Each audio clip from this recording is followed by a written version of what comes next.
In today's lesson, we're going to talk about integers. Now, we've talked about natural numbers, and we know that the natural number set starts with a 1 and goes all the way on up. Then we talked about the whole numbers. Remember the big fight and the whole number is 1? Even though the whole number is 1, they still gave it its own set. It included the 0 and the positive numbers. So notice that the natural number set is included in the whole number set.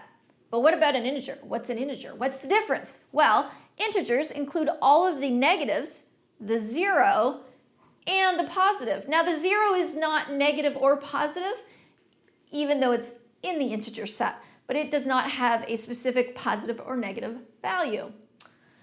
Well, we're going to look at that on a Venn diagram. It's just a graphical representation of what I just said. So how does it look? It looks pretty cool, actually. So here we have the natural number set, which started at 1 and included all the positive numbers.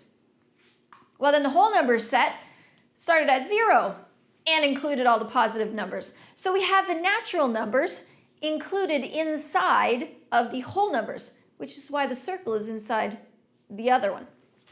Then we bring in the integers, and the integers started with includes all the negatives, the 0, and all the positives. So a natural number is also an integer. A whole number is also an integer. Now, what if you have fractions or decimals? Well, they belong on the outside.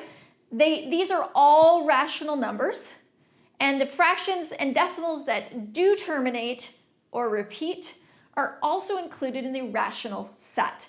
And we will get to that later in a very exciting lesson. Now, what if you have fractions that don't terminate and don't repeat? Well, that's what's called an irrational number. And we, again, will get to that later.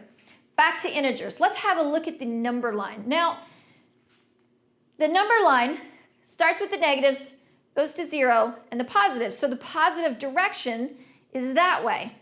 Well, if you have words that are like forward or gain, above or ahead, those all indicate positive things.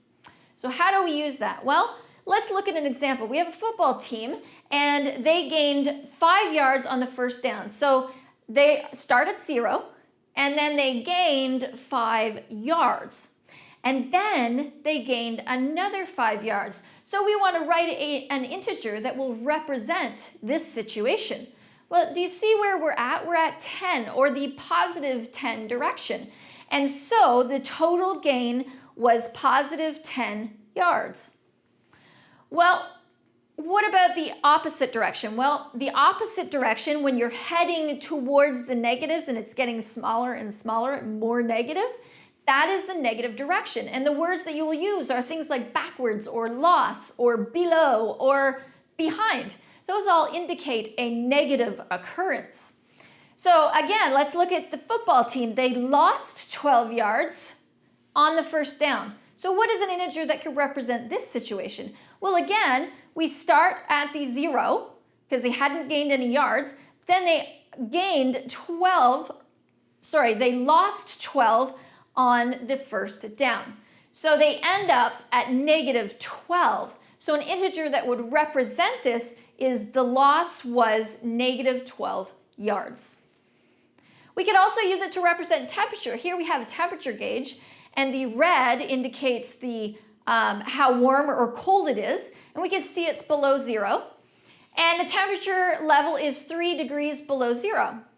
Well, we can say that the temperature is -3, or we can write it as an integer of -3. We even use integers to represent money. For instance, if you have $200 in your savings account, you're feeling pretty positive about that because that is a positive occurrence. So we would represent it as a positive 200. Well, what if someone borrows money to buy a car? Well, that's a negative occurrence on their balance, or the money that they have. They have negative $3,500 because they went in debt to get a car. Now, a number line can be very useful in representing integers in a graphical way. So which number is closer to -2? Well, let's start at -2. We've got -6 or 0. So we're going to start at -2, and then we're going to say, okay, well, how many spaces until I get to -6? And we can see that we're 4 spaces away. So -6 is 4 spaces away from -2. Well, what about 0? Well, we can see that 0 is 2 spaces away from -2. So we could represent this situation in 2 different ways. We could say that -6 is farther from -2 because it was 4 spaces. We could say that 0 is closer to -2 because it was only 2 spaces away. So you can see that we use integers all the time and we don't even have to think about it. And that is your lesson on integers.